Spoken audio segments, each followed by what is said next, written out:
Hello বন্ধুরা, good evening. তোমরা সবাই কেমন আছো? আশা করি প্রত্যেকেই খুব ভালো আছো, সুস্থ আছো আর সাবধানে আছো। আমরাও কিন্তু বেশ ভালো আছি। তোমরা তো লাস্ট ব্লগে সব দেখতেই পেয়েছো যে আমার হাসি বনুর বিয়ে উপলক্ষে আমরা বিয়ের আগের দিন সন্ধ্যায় পৌঁছে গেছি মামাবাড়িতে। তবে ঠিক সন্ধ্যা বলা যায় না, পৌঁছতে প্রায় 8টা বেজে গেছিলো। তারপর তাড়াতাড়ি করে ফ্রেশ হলাম, বুঝতেই পারছো এতগুলো ঘন্টার জার্নি। তাড়াতাড়ি করে একটু ফ্রেশ হয়ে শাড়িটা চেঞ্জ করে চলে আসলাম অনুষ্ঠানের ওখানটায়, মানে মেহেন্দি অনুষ্ঠানের ওখানে। আর আজকে তো বন্য মেহেন্দি অনুষ্ঠান হবে, সেটা আগে থেকে সমস্ত প্ল্যান ছিল।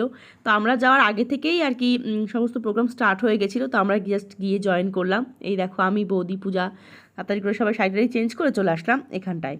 তো কিছুই না, সবাই আগে থেকে ডান্স মোটামুটি করেই নিয়েছে। আমরাও গিয়ে একটু জয়েন করেছিলাম। আমরা ডান্স সেরকমভাবে প্রোগ্রাম করিনি, মানে ডান্স ফান্স কিছু করিনি, শুধু আমরা এনজয় করেছি প্রোগ্রামটা। সবাই তো টায়ার্ড, ডান্স করার আর মুড হচ্ছিল না। তবে হ্যাঁ, নেক্সট দিন মানে বিয়ের দিন তো সবাই নেচে ফাটিয়ে দিয়েছে, সেটা তোমরা অবশ্যই দেখতে পারবে ব্লগে, পরের ব্লগে অবশ্যই আসবে। তো দেখো আমার বর দিদি, আমার মিঠু দিদি, সবাই দাঁড়িয়ে ছবি টবি তুলছি। আর সত্যি খুব সুন্দর হয়েছিল প্রোগ্রামটা, ভীষণ আনন্দ করেছি বলতে পারো সবাই মিলে। তো আমি যাওয়ার আগেই দেখলাম বোনের 2 হাত ভরা মেহেন্দি পরা হয়েও গেছে। ভেবেছিলাম আমিও একটু পরবো, কিন্তু যেহেতু অনেক লেট হয়ে গেছিলো এর জন্য আর আমাদের পড়া হয়নি, আমার বৌদির, পূজার কারোরই না। তার এই দেখো আমার খুশি বনু, কত সুন্দর লাগছে ওকে দেখতেও। তো এমনি একটা পুতুল, মুখটা ভীষণ মিষ্টি, আর তার সঙ্গে দেখো তার মেয়ে সত্যিকারের জ্যান্ত পুতুল, একদম আহ্লাদি। লাডো শোনা আমাদের খুব ভালো লাগছিল লাডোকেও দেখতে। তার তো স্পেশাল আনন্দ এবার, তাই না? মাসিমণির বিয়ে বলে কথা। আর তার সঙ্গে দেখো আমাদের অদু সোনা, সেও বসে আছে পাশে, তারও পিসির বিয়ে। তো নিজেদের পরিবারে বিয়ে মাত্রই ভীষণ আনন্দের। এ দেখো মহুয়া, সবাই আমরা একসঙ্গে রয়েছি, আনন্দ করছি। তো তোমরাও দেখো, আশা করি তোমাদের এই ব্লগটা খুব ভালো লাগবে।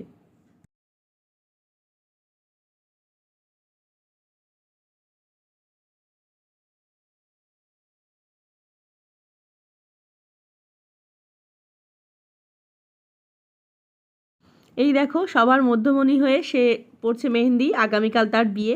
সত্যি ভাবতে কীরকম অবাক লাগে বলো, এই তো সেদিন হলো। ও যখন হলো তখন আমিও ভীষণ ছোট, কিন্তু তবুও আমি বলবো যে তখনকার স্মৃতিগুলো আমার বেশ ভালোই মনে আছে। ওর জন্মের সময় বা খুশি বনুর জন্মের পরের স্মৃতিগুলো আমার মোটামুটি মনে আছে। আর একটা স্মৃতির কথা বলি আজকে এই সুন্দর একটা শুভ দিনে, সেটা হচ্ছে মামাবাড়িতে গেছিলাম তখন হাসি বনুর জন্মের পর। তখন তো ও ভীষণ ছোট, কয়েক মাসের। তো আমি ইচ্ছা যে খুব ওকে কোলে নেব, কিন্তু ভয়ে কেউ দিচ্ছে না আমার কোলে। তো মামাবাড়ি থেকে যাচ্ছিলাম কোথাও একটা বেড়াতে ভ্যানে করে। তো সারাটা পথ ওই পুরো ভ্যানে আমি বসেছিলাম, আর আমার কোলে আমার হাসি বোনও বসেছিল। আর তখন খুশিও খুব ছোট, হাসি আর খুশি একদম পিঠুপিঠি, একটু ছোট বড় বলতে পারো, 1 বছরের মতো। তো যাই হোক, একটা কথাই বলবো যে সত্যি মানুষের সময় দ্রুত কেমন চলে যায় জীবন থেকে বলো। মনে হয় এই তো সেদিন হলো, আজ তার মেহেন্দি, কালকে বিয়ে, পরশুদিন সে বিদায় হয়ে যাবে। তো যাই হোক, সব কিছু মিলেমিশেই মনে পড়ে অনেকগুলো কথা, অনেক দিন, অনেক স্মৃতি। আর এখানে দেখো দিদিকে নাচতে শুরু করেছে, তবে গানগুলো চাইলেও আমি অ্যাড করতে পারছি না, কপিরাইট চলে আসে বলে। এখানে সবাই আমরা খুব আনন্দ করছি, খুব মজা করছি। আর এরপরে কিন্তু খুশির নাচ আছে একটা, খুশি আর অনুর। কারণ কি এখানে না অনুও খুব ছোট বড় না, খুশি আর হাসির থেকে। ওরা ভাইজি আর পিসি সম্পর্ক হলেও খুব বেশি ডিস্টেন্স ওদের বয়সে না। তো আমার মনে আছে আমার বিয়ের পর মানে প্রায় 10 বছর আগে, তখন যখন এসছিলাম তখন তো সবাই খুব ছোট ছোট, তখন তো আর ব্লগ তুলতাম না যে শেয়ার করবো বলো, তাহলে সবটাই তোমরা দেখতে পেতে। তো তো তখন আমার বিয়ের পর বেড়াতে এসেছিলাম মামাবাড়িতে। আর তখন দাদা আমাদের সবাইকে নিয়ে গেছিলো সামনের একটা গ্রামে, রতনপুরের একটা মেলাতে। হয়তো সবাই ভুলে গেছে, কিন্তু এই কথাটা আমাদের খুব ভালো স্পষ্ট মনে আছে। তো সেই মেলায় গিয়ে আমরা দেখতে পাচ্ছিলাম যে ওখানে একটা প্রোগ্রাম হচ্ছে, মানে সাংস্কৃতিক অনুষ্ঠান যেটা হয় না মেলায়, সেখানে আর কি। তো তারপরে অনু আর খুশি মিলে একটা পারফর্ম করেছিল ওই মেলাতে, ওই স্টেজে গিয়ে আর কি। তো সবাই ভীষণ আনন্দ পেয়েছিল, সবাই ক্ল্যাপিং দিয়েছিল। আর ডান্সটা হয়েছিল খুব সুন্দর, কারণ দুজনে তো ডান্স শিখতো, খুব সুন্দর করে করেছিল। তো এতদিন পরে, প্রায় 10 বছর পরে, ওর পিসান মানে আমার হাজবেন্ড অনুকে বলছে যে মামাম তুই আবার ডান্সটা একটু করতো খুশি বনুর সাথে, যাতে এই ছোটোবেলাটা আবার ফিরে ফিরে পাই। তো এর জন্য ওরা দুজন সেই পারফরমেন্সটা আবার করছে, তোমরাও দেখো। তবে একটাই শুধু মুশকিল যে গানের স্পিডটা একটু বাড়াতে হবে, না হলে এই হিন্দি গান যেহেতু কপিরাইট চলে আসবে, স্ট্রাইকও পড়তে পারে, সেই ভয়ে কিন্তু আমি গানের স্পিডটা একটু বাড়িয়ে দিলাম।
আশ্চর্য কথাবার্তা দেখো যে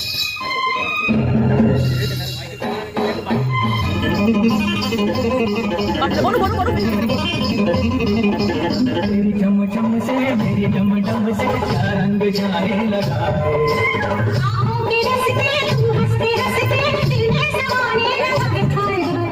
তো অনেক কষ্টে প্রথম পারফরমেন্সটা হলো বন্ধুরা, সেটাই বলবো।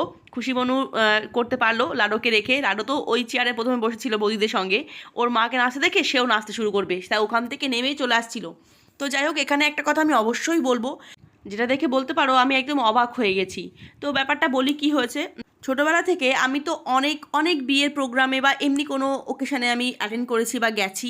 তো এই প্রত্যেকটা প্রোগ্রামে একটা জিনিস খুব কমন থাকে, সেটা হচ্ছে ক্যামেরাম্যান যারা ওখানকার ফটোগ্রাফি করে তারা। কিন্তু একটা কথা আমি না বলেই পারছি না এই অন ক্যামেরায়, যে এইখানকার যে ক্যামেরাম্যান যারা ছিল এদের মতো ব্যাড বিহেভিয়ার, রুড বিহেভিয়ার আমি কোনো ক্যামেরাম্যানকে দেখিনি, কোনো ক্যামেরাম্যানকে না। এত বাজে এরা ব্যবহার করছে সবার সাথে। কেমন বলি এটা উদাহরণ, যেমন ধরো তোমরা দেখতেই পেলে যখন বনু আর অনু ডান্স করছিল তখন আমার হাজব্যান্ড লাডোকে ধরতে গেল, কারণ লাডো ওখান থেকে নেমে আসছিল। তো বাচ্চারা তো পায়ে বেঁধে পড়ে যেতে পারে, আর যেহেতু ফ্যামিলি প্রোগ্রাম, ফ্যামিলির লোকে তো এগিয়ে তাকে ধরবে বা কিছু, তাতে ওদের প্রবলেম। শুধু তাই নয়, ওরা প্রত্যেকটা অকেশানে মানে বিয়ের প্রতিটা পর্বে আর কি, জল ভরতে যাওয়ার থেকে শুরু করে বিয়ের সময় থেকে শুরু করে সমস্তটা সময় মানে ভীষণই রুট ব্যবহার করেছে, যেটা আমি সত্যি বলতে বাধ্য হচ্ছি, কিছু করার নেই, কারণ যে যেমন মানে করবে সেটাকে তাকে বলতেই হবে। আর একটা কথা তো অবশ্যই বলতে হবে, আমি আগেই বললাম যে আমি অনেক বড় বড় বিয়েবাড়িতে গেছি, এমনকি আমাদের কলকাতা সাইডে অনেক বড় বড় ক্যামেরাম্যানের সঙ্গে আমি পরিচিত, বাট কোনো জায়গাতে আমি কোনো ক্যামেরাম্যানকে দেখিনি এইভাবে আদার্স লোক যারা যারা মোবাইলে শ্যুট করছে বা অন্য ক্যামেরায় শ্যুট করছে তাদের হ্যাটা করে। আর হ্যাঁ, তোমরা বলতেই পারো যে শুধু কি তোমার হাজব্যান্ডের সঙ্গে এমন করেছে, না গো, এরা প্রত্যেকটা যারা যারা ছিল, দীপন, এমনকি আমাদের আটা দিদির ছেলে এসেছিল, শ্যামলিদির ছেলে, ওর সঙ্গেও যারা যারা ছবি তুলছে তাদের সঙ্গে এরা খারাপ ব্যবহার করছিল। ক্যামেরাম্যানদের একটাই কাজ, সব থেকে বেস্ট পয়েন্ট বা বেস্ট ছবিগুলোকে বার করে নেওয়া, তার মানে এটা নয় যে আদার্স লোকগুলোকে হ্যাটা করে বা ছোটো করে, ঠিক আছে? তো এটা আমার ওদের শিক্ষার মানে রীতিমতো পরিচয় পেয়ে গেছি বলতে পারো। আর কথাতেই তো আছে যে দুদিনের বৈরাগী ভাতকে বলে অন্ন। নতুন নতুন ক্যামেরা হাতে পেয়েছে তো তাই মানুষকে আর মানুষ বলে মনে করে না, ছোটো বড় কোনো জ্ঞান নেই, যে যাকে ইচ্ছে সেটা বলে দিলেই হলো।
তো মেহেন্দি অনুষ্ঠানটা খুব সুন্দর করে মিটলো। আর আমরা এখন চলে আসলাম বাড়ির একদম পেছনের সাইডটা, মানে মেজো মামিদের এই সাইডটা আর কি, যেখানে তৈরি করা হচ্ছিলো মিষ্টি।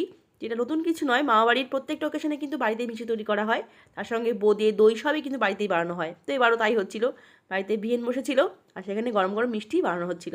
এটা খুশি বোনের বিয়ের সময়তেও করা হয়েছিল, সব কাজেই করা হয় আর কি। ছোটদার বিয়েতেও করা হয়েছিল, আমার সব মনে আছে। তো বোনের মেহেন্দি অনুষ্ঠান শেষ করে আমরা খাওয়া দাওয়া করে নিয়েছি, তারপর এখন দেখছি মিষ্টি তৈরি করা কী করে করে আর কি, পূজাও দেখছিল।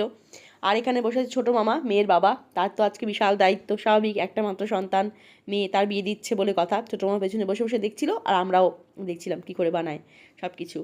তো চলো বন্ধুরা, আজকে এই ভিডিওটা আমি এখানেই এন্ড করছি। তোমরা সবাই খুব ভালো থেকো, সাবধানে থেকো। কেমন লাগলো আমার বোনের মেহেন্দি অনুষ্ঠান সেটা কিন্তু অবশ্যই কমেন্ট করে জানিও। আর আগামীকাল নতুন একটা ভিডিওর সঙ্গে আবার হাজির হবো। ততক্ষণ তোমরা সবাই খুব ভালো থেকো, সাবধানে থেকো। দেখা হচ্ছে আমাদের খুব শীঘ্রই নতুন ভিডিওর সাথে। সবাইকে টাটা, গুড নাইট। তোমরা সবাই খুব খুব খুব ভালো থেকো।